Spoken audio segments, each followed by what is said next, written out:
Okay guys, तो यहाँ पे हम आगे बढ़ते हैं और डिस्कस करते हैं वाइल लूप के बारे में। ठीक है, तो चलो पहला तो हमारा होगा इसका डेफिनेशन और थ्योरी पार्ट जो कि हम देखेंगे, और उसके बाद इसको वीएस कोड में 2-4 एग्जांपल्स देख लेंगे जिससे पूरा जो है हमारा कॉन्सेप्ट क्लियर हो जाएगा। राइट, सो पहला डेफिनेशन हम देख लेते हैं यहाँ पे। The while loop is use to execute the set of statements repeatedly until condition becomes false. तो बेसिकली वाइल लूप और फॉर लूप बहुत ज्यादा डिफरेंशिएबल नहीं है गाइस, ठीक है, लेकिन एक डिफरेंस यहाँ पे आ जाता है जो कि मैं बाद में बताऊंगा आपको।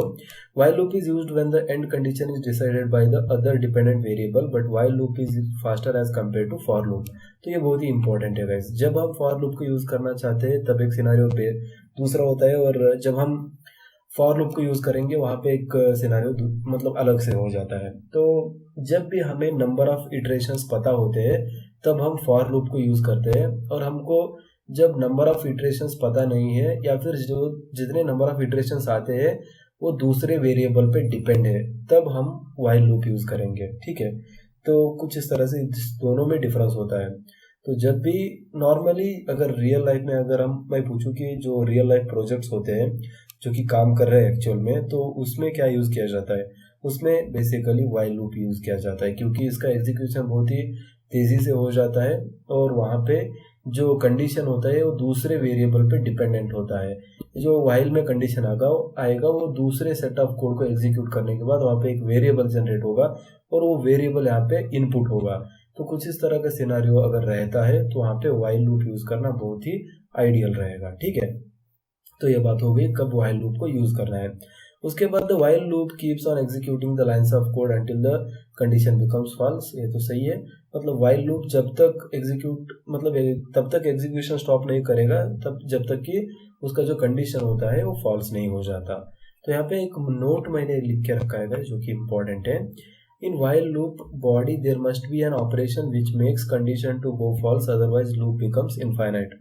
तो व्हाइल लूप के अंदर एक ऐसा स्टेटमेंट और एक ऐसी कंडीशन आपको जरूर इंक्लूड करनी है जो कि व्हाइल के कंडीशन को फॉल्स करेगी, अदरवाइज आपका जो लूप होगा वो इनफाइनाइट हो जाएगा। तो इसका ध्यान जरूर रखिए कि जो टर्मिनेटिंग कंडीशन है वो डिफाइंड होनी चाहिए व्हाइल लूप के बॉडी के अंदर। तो ये बात हो गई व्हाइल लूप की कुछ थ्योरी। अब इसका थोड़ा सा हम सिंटैक्स देख लेंगे और उसके बाद एग्जाम्पल्स हम डायरेक्टली वीएस कोड में सॉल्व करेंगे। ठीक है, तो सिंटैक्स यहाँ पे देखिएगा बहुत ही सिंपल सा सिंटैक्स यहाँ पे होता है इसका।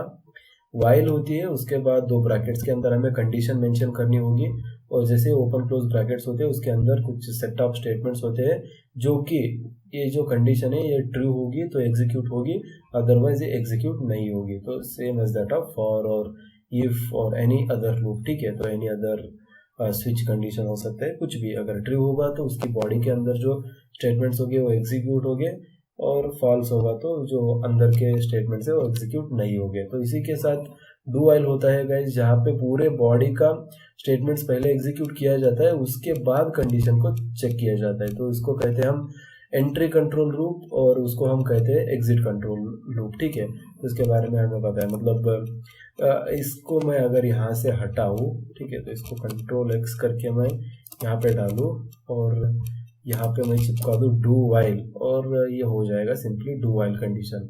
तो ये वाइल कंडीशन था, इसको मैंने डू वाइल कर दिया। मतलब इन सारे स्टेटमेंट्स को पहले एग्जीक्यूट करो, इसका रिजल्ट कब प्रोड्यूस करना है आपको, जब भी ये जो कंडीशन है ये ट्रू होगी तो इन सभी स्टेटमेंट्स का रिजल्ट करना है।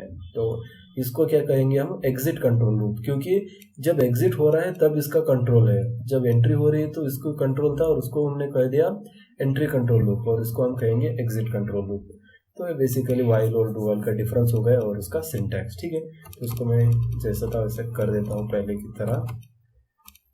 अब हो गया। ठीक है, अब देखिए इसका थोड़ा सा फ्लो डायग्राम देख लेते हैं, कोई कॉम्प्लिकेटेड चीज़ नहीं है। जैसे ही कंडीशन इनपुट आएगा वाइल कंडीशन को चेक किया जाएगा, तो वाइल कंडीशन अगर ट्रू हुए तो यहाँ पे execute statements inside the body, जो बॉडी के अंदर स्टेटमेंट्स है उनको एग्जीक्यूट कर दिया जाएगा। अगर फॉल्स है तो ये लूप से एग्जिट हो जाएगा। ठीक है, और एक चीज़ फॉल्स है तो ये लूप से एग्जिट हो जाएगी। अगर एग्जीक्यूट करना ही है तो ट्रू कंडीशन पे एग्जीक्यूशन हो जाएगा। ठीक है, तो कुछ इस तरह से हम वाइल का जो है सिंटैक्स हम समझ सकते हैं। राइट, अब देखिए इस पर हम कुछ प्रोग्राम्स लिखेंगे जिससे कि बहुत ही आसानी होगी आपको समझने में। जब तक हम प्रोग्राम्स प्रैक्टिस नहीं करेंगे तब तक हमें चीज़ें क्लियर नहीं होगी। ठीक है, तो अपना VS कोड मैंने खोल लिया है और यहाँ पे जो भी प्रीवियस प्रोग्राम मैंने लिखा था इसको मैं कर देता हूँ सिंपली से डिलीट, इसको कर दूंगा गाइस पूरा का पूरा। देखिए अब मैंने इसको डिलीट कर दिया है और इसको मैं पूरा सही सही से सेट कर दूंगा। और यहाँ से शायद मेरा एक ब्रैकेट भी मिस हो चुका है गाइस। अब ठीक है, अब सही है गाइस, अब ये पूरा चीज़ जो है सेट हो चुका है। अब देखिए इसको मैं वाइल लूप यूज़ करके एक 10 नंबर को प्रिंट करता हूँ। जैसे कि मैंने फॉर लूप यूज़ करके मैंने 10 नंबर को प्रिंट किया था, तो सेम चीज़ हम करेंगे वाइल लूप की मदद से। देखिए कितनी इजीली हो जाता है। तो इंट i इक्वल टू 1 मैं इनिशियलाइज करूँगा पहली चीज़। अब उसके बाद क्या करूँगा, वाइल लिखूँगा यहाँ पे, और वाइल के अंदर मैं लिखूँगा condition while i is less than और इक्वल टू 10। जब तक i की वैल्यू जो है 10 से नीचे है या फिर 10 के बराबर है तब तक आपको प्रिंट करते रहना है। किसको प्रिंट करना होगा, मुझे i को प्रिंट करना है। तो इस प्रिंट स्टेटमेंट को कॉपी करके यहाँ पे पेस्ट कर दूंगा और इसके अंदर ये जो मैंने स्ट्रिंग लिखी थी उसके बदले मैं लिख दूंगा i। और उसके बाद यहाँ पे टर्मिनेटिंग कंडीशन मुझे रखनी है या फिर इंक्रीमेंट करने के लिए एक कंडीशन मुझे ज़रूर यहाँ पे इंक्लूड करनी चाहिए, जिसको कि हम कुछ इस तरह से लिख सकते हैं। ठीक है, तो यहाँ पे लिखूंगा गाइस i++। ठीक है, तो इंक्रीमेंट वाली कंडीशन हो गया। और इसको मैं थोड़ा सा यार फॉर्मेट डॉक्यूमेंट पे क्लिक करता हूँ, थोड़ी सी यहाँ पे स्पेसिंग में गड़बड़ हो चुकी है। तब देखिए ये सही हो गया। अब इस ब्रैकेट को मैं यहाँ पे ले लेता हूँ और इसको पीछे ले लूँगा और इसको भी यहाँ पे ले लेता हूँ। अब सही लग रहा है, ठीक है, अब सही है। ठीक है, तो देखिए फॉर्मेट डॉक्यूमेंट करने से ये VS कोड का फायदा होता है गाइस। अगर आपको लग रहा है कि मैंने स्पेसिंग इधर उधर कर दी और यहाँ पे अब चीज़ें थोड़ी सी कॉम्प्लिकेटेड हो रही है, तो सिंपली राइट क्लिक करो, उसके बाद यहाँ पे आपको फॉर्मेट डॉक्यूमेंट दिखेगा, तो जस्ट क्लिक कर दो। ठीक है, तो आपका पूरा काम हो जाएगा और सब ब्रैकेट जो है, सब इंडेंटेशन एरर जो है खत्म हो जाएगा। बहुत ही अच्छी मतलब एक बहुत ही अच्छा होगा इस VS कोड में, एक बहुत ही अच्छा फीचर मैं कह सकता हूँ। अब देखिए मैंने इसको कर दिया है सेव। अब इसको सेव करने के बाद गाइस मैं रन करता हूँ इसको। अब पहली चीज़ हम कंपाइल करेंगे इसको, तो प्रोग्राम नेम तो हमने चेंज नहीं किया तो कोई दिक्कत नहीं, हम राइट और अप और डाउन एरो से इसको इजीली कर पाएंगे। अब इसका कंपाइलेशन थोड़ा सा लेट हो रहा है गाइस। ठीक है, तो हो गया कंपाइलेशन। अब इसको मैं कर देता हूँ रन। तो देखिए यहाँ पे हमें मिल रहे हैं numbers starting from 1 to 10, 1 2 3 4 5 6 up to 10 हमें यहाँ पे नंबर्स देखने को मिल रहा है। ठीक है, तो यहाँ पे आप देख सकते हैं नंबर्स फ्रॉम 1 to 10, राइट। और इसके साथ ही ये प्रोग्राम खत्म होता है। ठीक है, तो ये एक छोटा सा प्रोग्राम एग्जाम्पल था, हमने देख लिया। ठीक है, अब नेक्स्ट आगे बढ़ते हैं। और ठीक है, तो एक कोई बात नहीं, CL से हमने दबा दिया था। अब देखिए नेक्स्ट प्रोग्राम और एक लिखना चाहूँगा गाइज, जो कि होगा, तो देखिए इसका स्टेटमेंट मैं कुछ इस तरह से लिख सकता हूँ, write a Java program to withdraw Rs 2000 from an amount having a balance of Rs 20,000 3 times. तो क्या है, एक अकाउंट है जहाँ पे 20,000 का बैलेंस है और उसमें से मुझे 2,000 विड्रॉ करना है। कितने बार, 3 बार विड्रॉ करना है। तो 20,000 बैलेंस है मेरा, उसमें से एक बार में मुझे 2,000 रुपये निकालने हैं और 3 बार ये ऑपरेशन मुझे परफॉर्म करना है। तो किस तरह से मैं कर सकता हूँ इसको, 3 बार या फिर 5 बार या फिर 6 बार भी मैं कर सकता हूँ।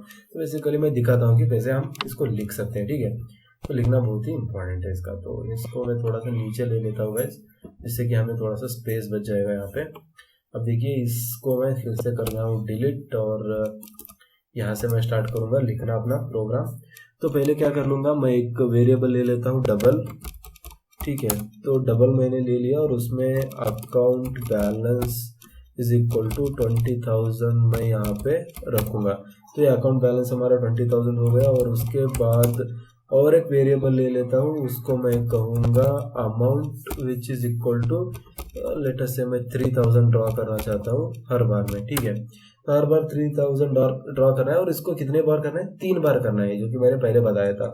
अब 3 बार करना है तो मुझे क्या करना होगा, यहाँ पे एक फॉर लूप लगाना होगा या फिर मैं वाइल लूप की मदद से भी कर सकता हूँ। ठीक है, लेकिन फिलहाल मैं इसको वाइल लूप की मदद से करके दिखाता हूँ। ठीक है, तो क्या कर सकता हूँ guys, int i equal to 1 लगा दूंगा, ठीक है। तो इसको फॉर से भी मैं फिर से आपको दिखा दूंगा कि कैसे कर सकते हैं। तो ठीक है, इंट i इक्वल टू 1 ले लेता हूँ, उसके बाद मैं लिखूंगा वाइल, और उसके बाद में i की वैल्यू लेस देन और इक्वल टू 3 जब तक है, क्योंकि 3 ऑपरेशन मुझे यहाँ पे परफॉर्म करने हैं। तो while i is less than और इक्वल टू 3 मुझे क्या करते रहना है, अकाउंट बैलेंस को अपडेट करना है। Account balance equal to account balance minus जो है अमाउंट करना है, ठीक है। तो अकाउंट बैलेंस माइनस अमाउंट करना है, और एट द एंड सब कुछ होने के बाद मुझे यहाँ पे फिर से बैलेंस, जो अपना बैलेंस है उसको मुझे प्रिंट करना है। तो इसको मैं कर देता हूँ डिलीट, और यहाँ पे मैं लिखूंगा यूर अकाउंट, अरे नहीं यहाँ पे नहीं लिखना था, यूर अकाउंट बैलेंसेस, और यहाँ पे एक कॉन्कैटिनेशन जरूर करना चाहूँगा गाइस, मैं एक अकाउंट बैलेंस करके लिखूंगा, ठीक है। तो अकाउंट बैलेंस हो गया, राइट। देखिए इसका कलर चेंज हो गया। अब देखिए क्या किया मैंने, एक वाइल लूप लिया, उसमें से when i is less than और इक्वल टू 3 लिया, मतलब जब 3 ऑपरेशन से आप मैं परफॉर्म करना चाहता हूँ, और अकाउंट बैलेंस को ऐसे अपडेट कर दिया, जो कि हमने प्रीवियसली देखा था। अब इसको मैं कर देता हूँ सेव, और इसको मैं करूँगा रन गाइस, ठीक है। तो यहाँ पे मैं नया सेल खोल लेता हूँ यार, क्या हो रहा है यहाँ पे, ठीक है। तो प्रीवियस वाले सेल को मैं क्लोज कर दूंगा। अब देखिए मैं जावा में हूँ, और यहाँ पे ऊपर नीचे कुछ नहीं आएगा, और यहाँ पे मैं जावा सी करूँगा, और उसके बाद इफ स्टेटमेंट्स डॉट जावा, तो इसका एक कंपाइल कमांड हो गया। अब ये इसका कंपाइलेशन हो रहा है गाइस। अब इसको मैं लिखूंगा जावा इफ, तो यहाँ से मैंने इसको रन कर दिया। अब देखिए प्रोग्राम स्टार्टेड, ठीक है। तो प्रोग्राम स्टार्टेड एग्जीक्यूट हो चुका है, उसके बाद वाइल एग्जीक्यूट हुआ है, लेकिन यहाँ पे कुछ एरर आ चुका है गाइस, ठीक है। तो यहाँ पे जो वाइल लूप हमने लिखा था वो पूरा एग्जीक्यूट नहीं हो पा रहा है, ठीक है। तो यहाँ पे मैं जस्ट चेक करता हूँ कि यहाँ पे दिक्कत क्या आ रही है। तो while i is less than और इक्वल टू 3, उसके बाद int i is equal to 1 मैंने लिया था, और यहाँ पे मुझे i को शायद इंक्रीमेंट करना भूल गया, ठीक है। तो i प्लस प्लस मैं लिखूंगा यहाँ पे गाइस, और इसको ठीक है। तो ये इनफाइनाइट लूप में चला गया, ठीक है। तो देखिए यही बात मैंने प्रीवियसली आपको बताई थी कि जो ये टर्मिनेटिंग कंडीशन होती है यहाँ पे, इसको हमें लिखना बहुत ही ज़रूरी होता है, अदरवाइज ये अपने जो है इनफाइनाइट लूप में चला जाता है। तो इसको मैं कर देता हूँ फिर से compile Java see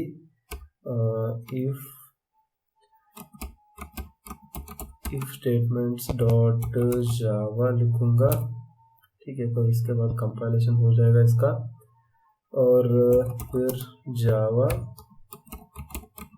if statements,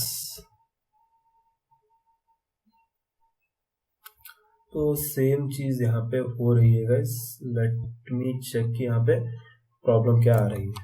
alright guys, तो यहाँ पे प्रॉब्लम कोई नहीं था गाइस, ठीक है। तो यहाँ पे मेरा सिस्टम कंपाइलर का थोड़ा सा प्रॉब्लम हो गया था, क्योंकि मैंने एक्स्ट्रा शेल जो है खोल रखा था, उसकी वजह से जो आउटपुट मेरा जा रहा था सेकेंडरी शेल में जा रहा था, ठीक है। तो इसकी वजह से मैं प्रोग्राम स्टार्ट सिर्फ यहाँ पे देख पा रहा था, और जो भी मेरा आउटपुट आ रहा था वो दूसरे सेल में आ रहा था।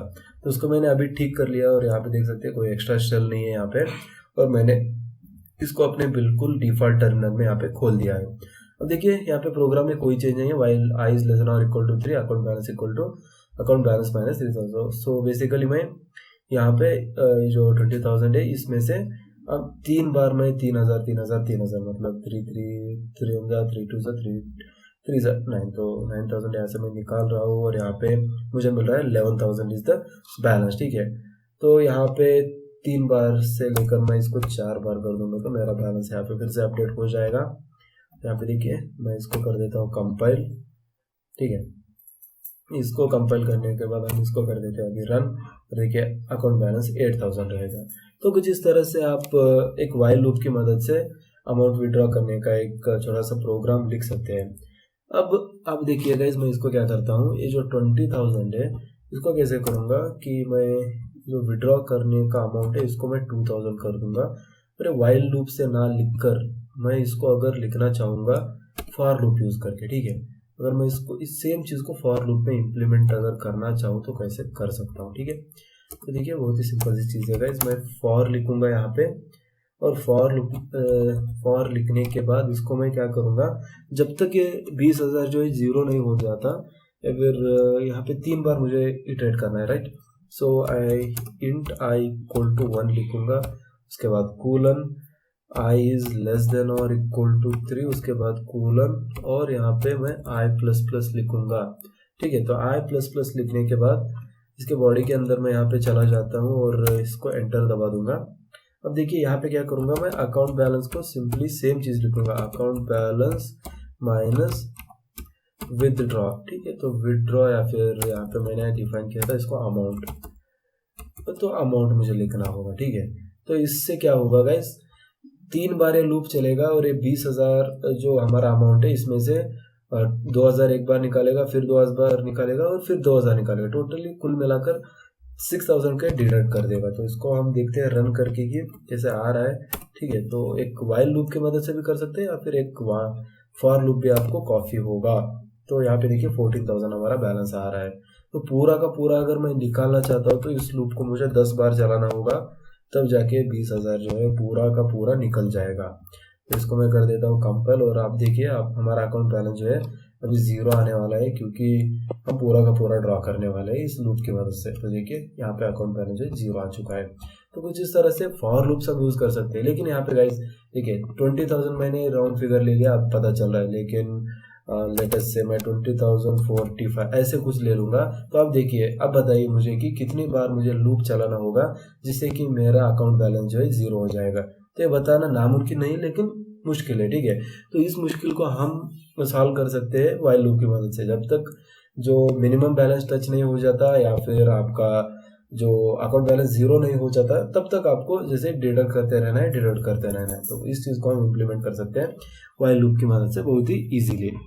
अब ऐसा ही एक सिनारियो मैं यहाँ पे ले लेता हूँ गाइज, और वहाँ पे लिखता हूँ कि मतलब जब तक ये आपका अकाउंट बैलेंस जो है ज़ीरो नहीं हो जाता या फिर आपका अकाउंट बैलेंस जो है मिनिमम विड्रॉ लिमिट तक नहीं पहुँचाता, तब तक आपको इसको चलाना है, ठीक है। तो ऐसा अगर प्रोग्राम लिखना चाहेंगे तो कैसे लिख सकते हैं, ठीक है।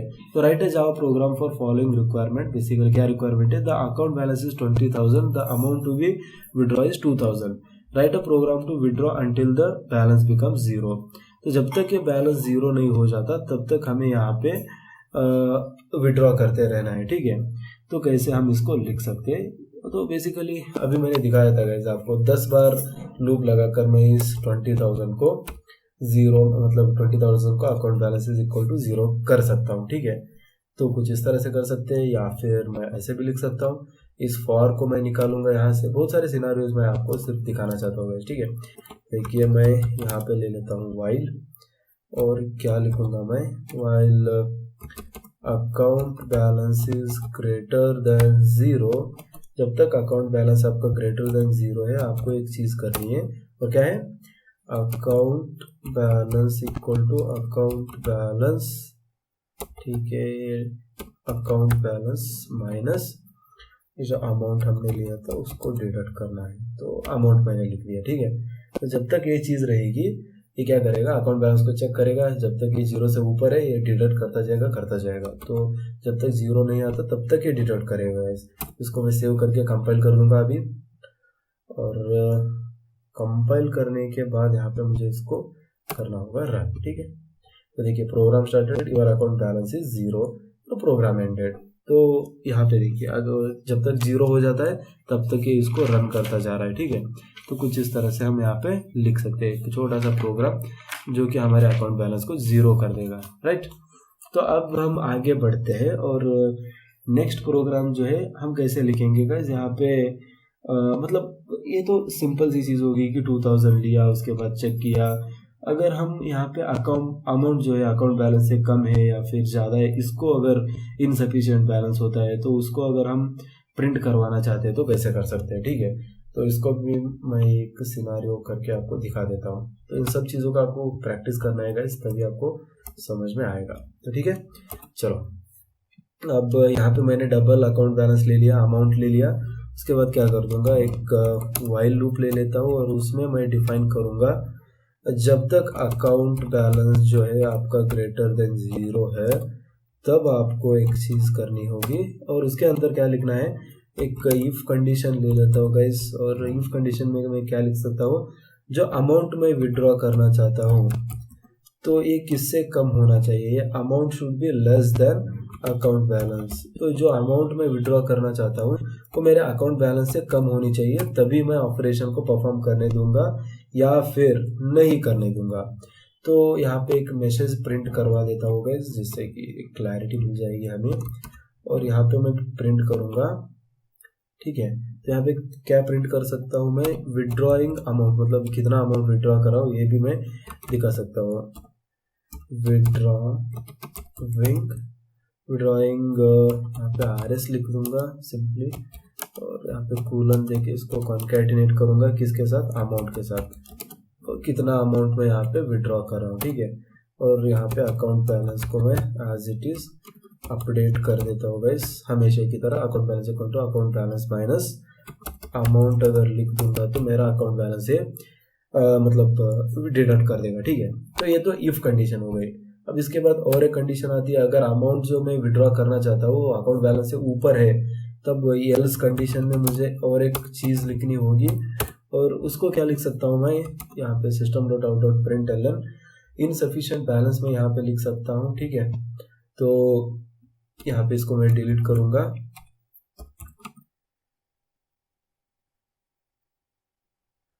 तो यहाँ पे कुछ भी मतलब यहाँ पे देखिए इनसफिशिएंट बैलेंस में लिख, ठीक है। तो इसी को प्रिंट कर देते हैं, insufficient balance try adding funds लिख सकता हूँ मैं। अरे नहीं, कुछ बिगड़ गया,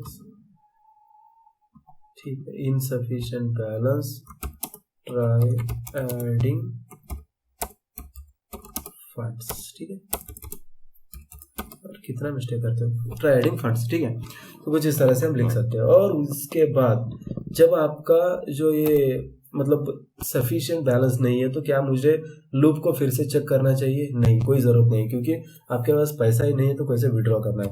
तो इसको यहाँ पे हम कर देते हैं ब्रेक, जिससे कि कंट्रोल जो है इस वाइल लूप से बाहर चला जाएगा, ठीक है। तो ये कुछ ब्रेक स्टेटमेंट को यहाँ पे यूज़ करना होगा हमें। मतलब जब बैलेंस ही नहीं है आपके पास तो विड्रॉ फंक्शन नहीं होगा, और नहीं होगा तो बार बार इस कंडीशन को चेक करने की ज़रूरत नहीं है। तो इस वाले कंडीशन में एल्स में एक ब्रेक लगा दूंगा, जिससे कि ये पूरा बाहर चला जाएगा, ठीक है।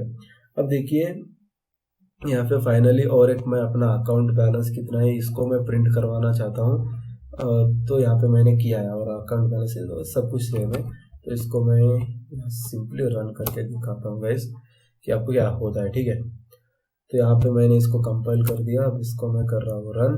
देखिए विड्रॉइंग RS 2000, विड्रॉइंग RS 2000, उसके बाद insufficient try adding funds, your account balance is 2000। मतलब जब ये 2000 पे आ गया तब इसने कर दिया कि आपके पास बैलेंस नहीं है तो आप विड्रॉ नहीं कर सकते। अगर मैं ये 2000 को भी विड्रॉ करना चाहता हूँ तो जब ये अमाउंट लेस देन और इक्वल टू रहेगा तो ये पूरा जो है फंड विड्रॉ हो जाएगा और मुझे यहाँ पे बैलेंस में 0 दिखाई देगा, ठीक है। तो इसको मैं करके दिखा देता हूँ गाइस, ठीक है। अभी मेरा रिमेनिंग बैलेंस 0 आ रहा है, ठीक है। और ये ऊपर पूरा विड्रॉ आ रहा है, मतलब हर बार विड्रॉ कर रहा है 2000। तो कुछ इस तरह से एक विड्रॉ, सिंपल सा विड्रॉ प्रोग्राम हम लिख सकते हैं। अब और एक केस मैं यहाँ पे लिखना चाहूँगा गाइस, जैसे कि ओके, तो यहाँ पे मैं डिफाइन करना चाहूँगा उसको,